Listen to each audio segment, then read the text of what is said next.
सीता का निर्वासन।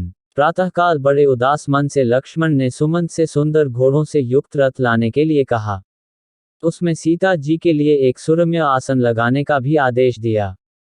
सुमंत के पूछने पर बताया कि उन्हें जानकी के साथ महर्षियों के आश्रम पर जाना है। रथ आ जाने पर लक्ष्मण सीता जी के पास जाकर बोले, देवी, आपने महाराज से मुनियों के आश्रमों में जाने की अभिलाषा प्रकट की थी। अतएव मैं महाराज की आज्ञा से तैयार होकर आ गया हूं ताकि आपको गंगा तट पर ऋषियों के पवित्र आश्रमों तक पहुंचा सकूं। लक्ष्मण के वचन सुनकर सीता जी प्रसन्नतापूर्व उनके साथ चलने को तैयार हो गईं। मुनिपत्नियों को देने के लिए उन्होंने अपने साथ बहुत से बहुमूल्य वस्त्र, आभूषण और नाना प्रकार के रत्न रख लिए। उन दोनों को रथ पर सवार कराकर सुमंत द्रुतागति से रथ को वन की ओर ले चला। मार्ग में सीता लक्ष्मण से कहने लगी, वीरवर, मुझे बहुत से अपशकुन दिखाई दे रहे हैं। मेरी दाईं आंख फड़क रही है, शरीर कांप रहा है, हृदय अस्वस्थ सा प्रतीत हो रहा है। तुम्हारे भाई कुशल से तो हैं, मेरी सब सासुएं सानंद तो हैं। सीता की अधीर वाणी सुनकर लक्ष्मण ने अपने मन की उदासी दबाकर उन्हें धैर्य बंधाया।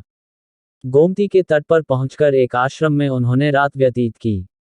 दूसरे दिन प्रातःकाल वे आगे चले और दोपहर तक गंगा के तट पर जा पहुंचे। गंगा की जलधारा को देखते ही लक्ष्मण के नेत्रों से जलधारा बह चली और वे फूट फूट कर रोने लगे। सीता ने चिंतित होकर उनसे रोने का कारण पूछा।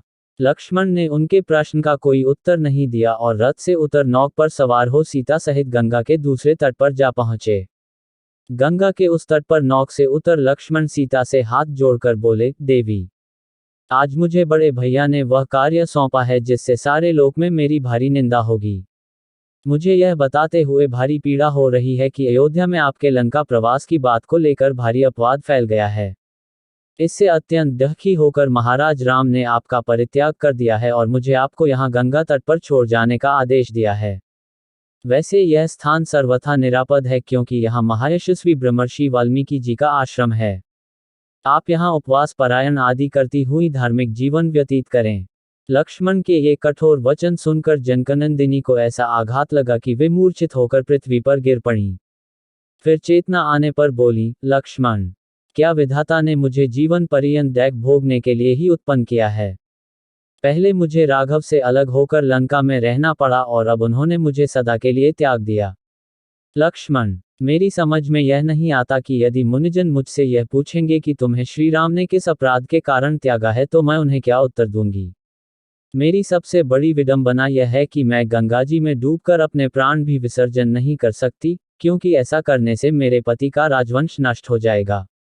तुम दुखी क्यों होते हो? तुम तो महाराज की आज्ञा का ही पालन कर रहे हो, जो तुम्हारा कर्तव्य है। जाओ, तुम लौट जाओ और सबसे मेरा सादर प्रणाम कहना। सीता से आज्ञा लेकर अत्यंत दुखी मन से लक्ष्मण मृतप्राय शरीर को ढोते हुए रथ पर बैठे और बैठते ही मूर्छित हो गए।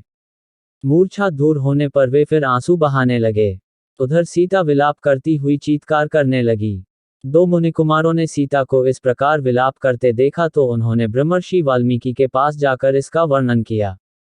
यह समाचार सुनकर वाल्मीकि जी सीता जी के पास पहुंचे और बोले, पतिव्रते, मैंने अपने योगबल से जान लिया है कि तुम राजा दशरथ की पुत्रवधू और मिथिलेश की पुत्री हो। मुझे तुम्हारे परित्याग की बात भी मालूम हो चुकी है, इसलिए तुम मेरे आश्रम में चलकर अन्य तपस्विनी नारियों के साथ निश्चिंत होकर निवास करो। वे तुम्हारी यथोचित देखभाल करेंगी। मुनि के वचन सुनकर सीता ने उन्हें श्रद्धापूर्वक प्रणाम किया और महर्षि के आश्रम में आकर रहने लगी।